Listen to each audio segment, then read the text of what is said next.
Well, hello everyone. Thank you again so much for joining me today. It's nice to meet you. If I haven't already met you, this video brings us once again into the drive-in for another triple feature. All right, now let's go right into it. Let's not waste any time. What are we viewing today? These are all films that I did not watch consecutively, but I am going to talk about consecutively. So the very first one is, this is a recent film, came out this year. I believe I picked it up in March or late February, probably late February, and that is Two Graves in the Desert. So right here on the cover, you've got Michael Madsen and William Baldwin. William Baldwin was pretty interesting to see him again. Michael Madsen basically is portraying a character that you've seen 1,000 times. Okay, before I start kind of ragging on it, let's back up a little bit. Let's go into the plot. The main plot is that you have William Baldwin and Michael Madsen playing two brothers, Vince and Mario, and they have kidnapped two people, a designer drug manufacturer, really a designer drug designer, Eric, and then an escort by the name of Blake, and tied them up and gagged them and stuffed them into the trunk of a pickup truck.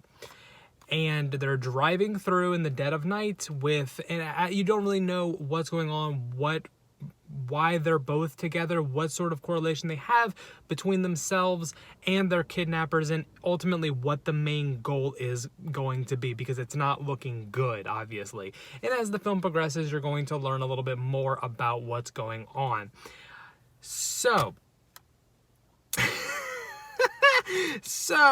this movie it's not good. It's not good. I did not like this movie. Let's just get that out in the open. This is not going to be making my shelf. So the first thing that I really don't like about this is I don't like the use. I understand it. Okay, I do. I get it. But it's the use of the stars, William Baldwin and Michael Madsen on the cover, because you're not really getting a lot of William Baldwin and Michael Madsen. You're going to see them in the very beginning of the film, which you see them in the middle of the desert. You can see our two characters in different situations, each kind of in hiding is what it seems. You don't know a lot at the beginning. They're just kind of shooting the breeze back and forth. Baldwin and Madsen. And then they do the Tarantino flip, that's just what I call it, where they're bringing us all the way to the beginning. And then it takes us about an hour to get to the part that we've seen at the end. And then it continues for about, I think there's 15 minutes after that until you get until the end credits roll. So they're using their star power. I mean, we're not talking about stars here, but they are recognizable names. But they're, probably a max of 15 minutes, because except for the very beginning, which is also the very end, the main time that we're seeing them is there is an iPad that they have left in the bed of the truck that they use to kind of FaceTime with their kidnappers and basically just taunt them and everything like that. But the characters that they're playing, they're brothers. We don't really know what sort of, they're obviously some sort of well-to-do people in the crime business. It's not clear. The only thing that we know as the film progresses is apparently these are, the drug designer and the escort are two people who, William Baldwin's character of Mario believes has cheated them out of money in some way, shape, or form. But they just they taunt them. There is one scene when they take them out and they rough them up and shove them back into the trunk, and that's it. And then the very end, so they're not in it at all. Very much. We've got them on the front of the cover and on the back. So we're showing Michael Madsen, and that was actually I was more excited for Michael Madsen. Michael Madsen is playing Michael Madsen. Every little bit role that he's got in a Tarantino flick, that's what he's playing here. He's playing the tough guy, the smug tough guy. And William Baldwin is playing second fiddle to that, even though he's actually supposed to be the main villain behind all this, the mastermind behind the kidnapping and everything. But the issue that I have is that before I go into the look of the film, is that the movie doesn't really it doesn't make a whole lot of sense, because Eric, the drug designer, he basically created the formula for what is, okay, it's a male enhancement drug, but it's also being used recreationally as a methamphetamine. And so he basically starts, with supply and demand, he starts peddling it out and selling it for cheaper, which the suppliers, the actual drug dealers, are not going to take too kindly that he is selling it out for much cheaper than they would be. So there's that reason for there. When it comes with Blake, the escort, her reasoning for supposedly cheating Mario out of money, maybe there's a lot of things that are wrong with this movie. So maybe it was explained perfectly and the other issues that I have with the movie overshadowed that to where I missed it. But it is really not clear to me. And at the end of the day, it doesn't matter, because there's so much wrong with this movie. For instance, the script itself is probably the worst thing. It's the worst thing with the movie, and that should be the best thing of the movie, because we're having a whole movie where it's two people in the bed of a truck, and that's it. And we're not talking the plot or whatever there is of a plot. We're talking, I mean, you've just got two people talking. So on that note, if you're gonna have a dialogue heavy movie, which, because that's all it is, I mean, we're talking like a bottle movie, then I really don't want this really shallow and lame dialogue. I mean, really bad writing. And it's not a thing of somebody saying something corny or anything like that, or sort of when people are saying really cheesy lines, when it's that kind of a movie where they're very aware of the kind of movie they're having. So obviously things, when you're talking about your cult films, stuff like that, the movies that we would love at the drive-in, they know what kind of movie that they're making. It is over the top, so one-liners and stuff like that and witty dialogue and tongue-in-cheek sort of references are going to be key. But when you've just got bad writing in a movie that is taking itself pretty seriously, it's just, it takes you right out of it. And on top of that, this movie is not very long at all. We're talking, what is it? 84 minutes. 84 minutes long, and that's with credits. And it still feels like it's way too long, because it moves so slowly when you've just got these two people talking, and the dialogue isn't good. The story isn't very coherent. The performances are forgettable to just bad. Nothing works in this movie. The basic concept is fine. That's something, the basic concept is what wanted me to watch this movie. So obviously they have the ideas, because the director and the screenwriter, both, from what I could tell, this is actually their first feature, or really their first credit, I believe, at all.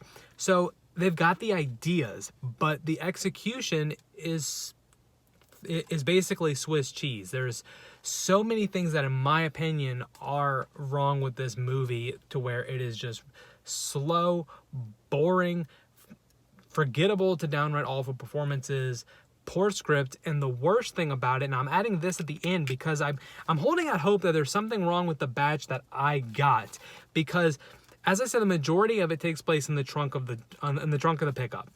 So I don't know. Again, I'm hoping it was a bad batch that I received, because there's something so wrong with the saturation levels, because I don't know if they did it in an effort to make it appear darker, to make it really appear more like the trunk of a pickup or the bed of a truck. But the saturation levels are so heightened that when we've got these shadows, our two main characters all the time look like they're just covered in oil, that they just walked out of an oil slick. And it's so distracting. It's not stylistic, it's just distracting. And, so I'm sitting there thinking that, is there something wrong with my TV? What's kind of going on with this? And then when we do get a scene not in the bed of the trunk, or the bed of the truck, then we can say, no, everything is perfectly fine. So if you were going to adjust your saturation levels to accommodate for the majority of the film, when they're not in there, everything's going to be wonky. It's all going to be flip-flop. So I'm hoping that there's just something wrong with my copy. If that's not the case, then that's another instance where I do not know why. A lot of this movie, that kind of sums up a lot of this movie for me, is that I just don't know why. So there's no special features on here to speak of, but this is one film that I would not even bother to try to watch the special features. But it's not good. But does kind of hold. There's enough in there that I think that these guys could definitely be on to something a little bit better in the future. But again, not making my shelves, but that is Two Graves in the Desert. All right, in the next film, excuse me, in our triple feature, comes from Classic Flicks. Classic Flicks was something that I was turned on to recently, and I've gotten about 6 or 7 of their titles. I love what these guys are doing because the majority of these flicks that they're putting out are a lot from the 40s and 50s that I have never ever heard of before. But okay, let's just kind of keep going. They look absolutely fantastic. I'm not going to gush. But this is The Killer is Loose. This is 1956, 73 minutes. And the basic premise of what we've got going on here is we have our detective, Sam Wagner. There is a recent robbery sting in a bank. There's a little bit of a holdup, and through some digging and everything like that in the very beginning of the film, he's able to pin it on actually being an inside job from one of the tellers by the name of Leon Poole, who's portrayed by Wendell Corey. During the attempt to make an arrest where he does actually open fire, they bust in and everything's completely dark. They see something moving, assuming that it is Poole. Wagner fires, and it is actually Poole's wife who he hits. The bullet hits her, she dies. They make the arrest, and during the trial, when Poole is sentenced, he approaches Wagner and basically says that he is going to settle this. So I can't remember the amount of years that he is sentenced to, but he does end up getting off very, very quickly for good behavior. I mean, it's sort of like this, it's sort of like the Michael Myers type of thing where he is the ideal prisoner. You know, he's the epitome of what you would expect a prisoner to be. And he is sent on work release where he becomes a trustee and eventually makes his escape because he is bent on taking away what was taken away from him. His goal is Wagner's wife because, as you kind of learn, even though he's been this model prisoner, the very first cellmate that he had, that was the sort of thing that he kept talking about was, why is it fair that my wife should be killed when he still has his, when he is the one that took her away from me?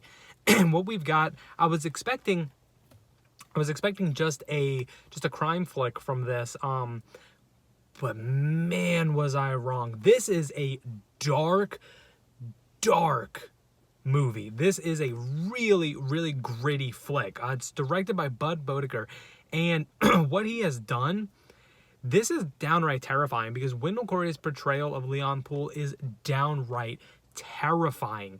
He is this really upstanding, well-to-do man that has had this one, he made some bad choices, yes, but then this event that happens with the death of his wife has flipped something in his brain to where now this, the motive that he has, that's really, it's almost this tunnel vision. He still is who he is, which, this upstanding gentleman, which is what really makes Leon Poole's character so terrifying, especially in a lot of different scenes, because there is a lot of, I mean, he is a killer, and that gets fleshed out throughout the film where he does kill. This is not somebody that is aiming to kill. This is a killer.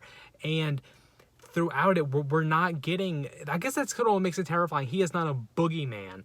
He is a normal person, which is sort of, when you look back in history, which makes things like BTK, which makes him so terrifying, very similar to Leon Poole with this. In that same, I mean, obviously it's not the same at all, but the reason why it's so terrifying, you would never expect it. And when he actually has to do something horrible, the way that he is rationalizing it and the way that that Poole is kind of describing why he has to do something or he didn't want to do that, it's horrifying. It is absolutely terrifying. His portrayal of Leon Poole, Wendell Corey's portrayal of Leon Poole, is fantastic. And this isn't a horror movie by any means. I mean, it's a thriller, yeah, a thriller. But what he has done in this has scared me more than any movie that I can think of, any actual horror movie in recent years. Actually, in a really long time. It's just him.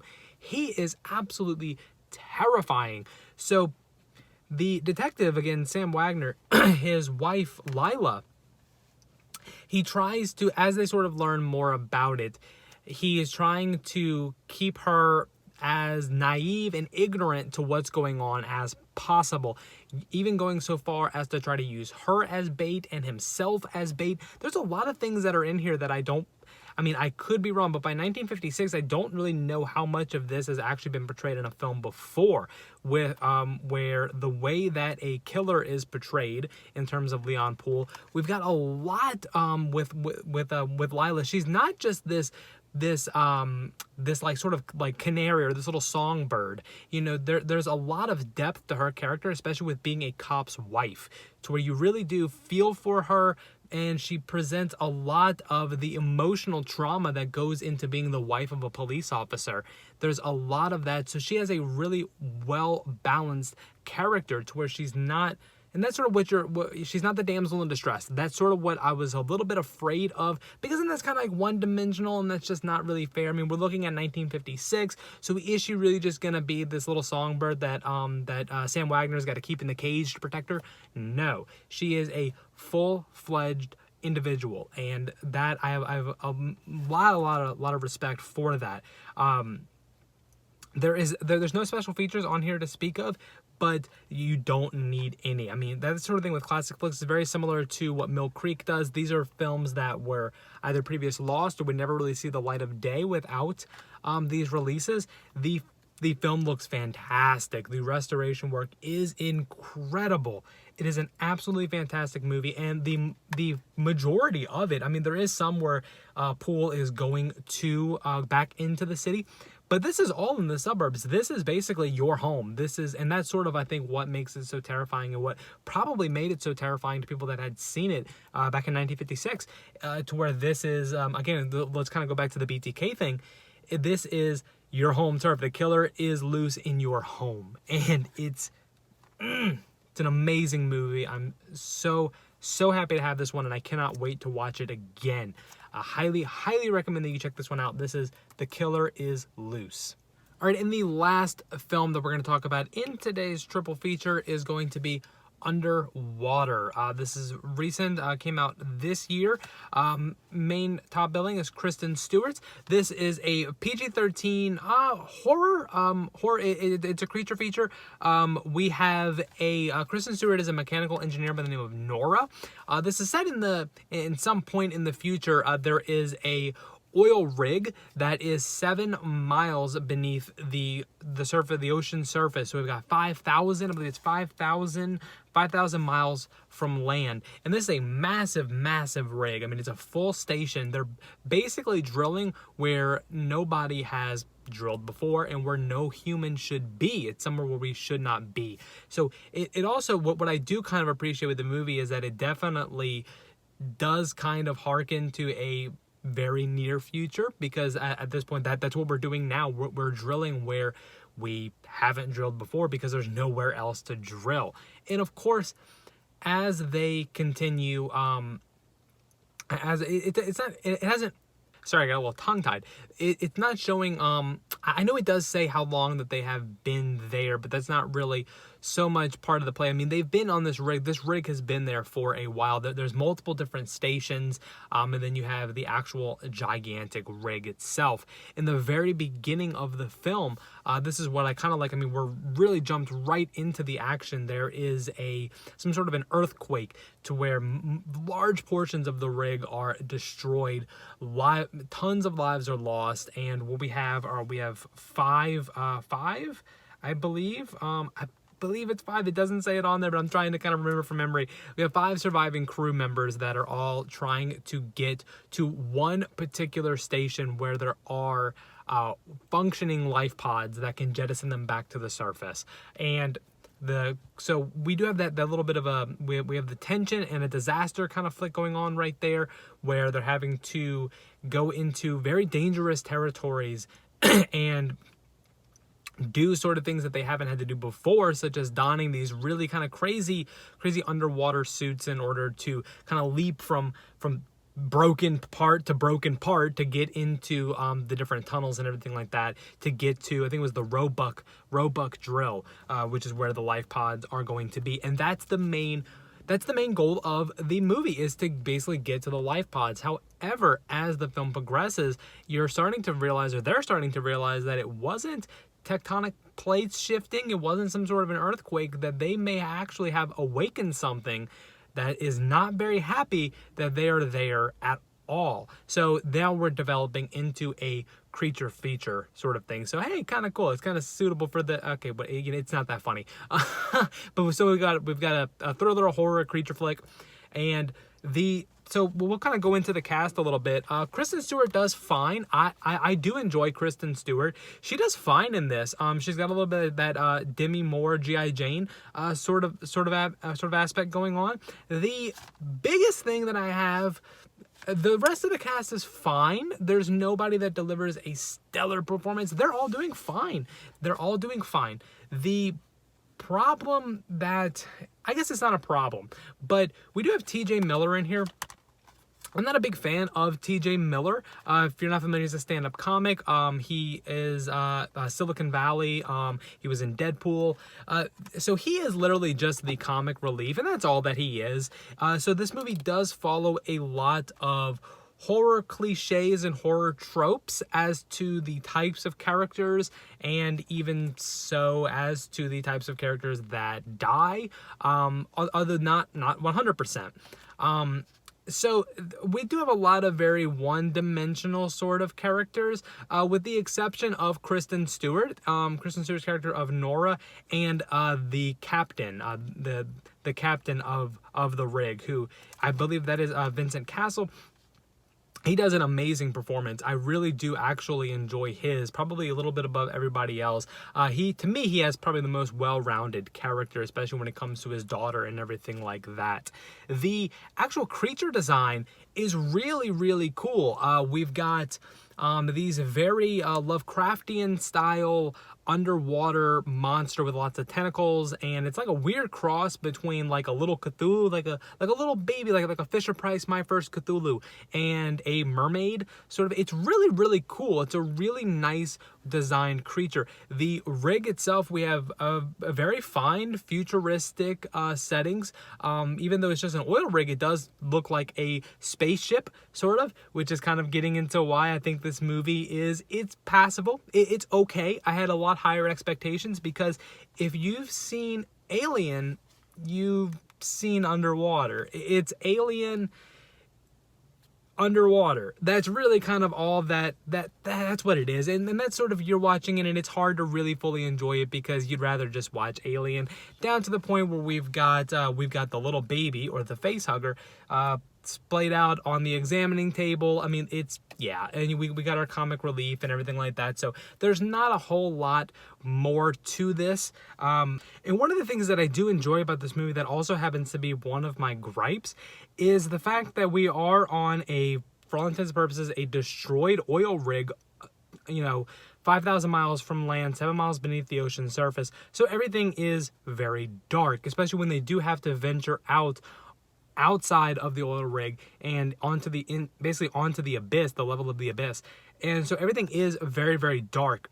So I do obviously appreciate that, because I would definitely, it wouldn't feel right to have the ocean depth completely illuminated to where we can see every stray little bubble. So it is very dark, and that does certainly add to the atmosphere of it. However, it does make it confusing as to exactly what's going on, especially when they're wearing the suits. It's really hard to kind of tell who is who got pulled, who fell, who did all. It's really hard, because it eventually sort of becomes like the Shell game, where it's round and round and round. Where it's going to stop, nobody knows, because we can't see very well. But it does sort of add a little bit to that atmosphere, and even though I do appreciate that for the overall look of the film, it does make it difficult to try to fully become immersed, because the whole time you're watching it, it's like, is that Kristen Stewart, or where's TJ Miller? Okay, that's TJ Miller because he's talking about the bunny. So where's Kristen Stewart?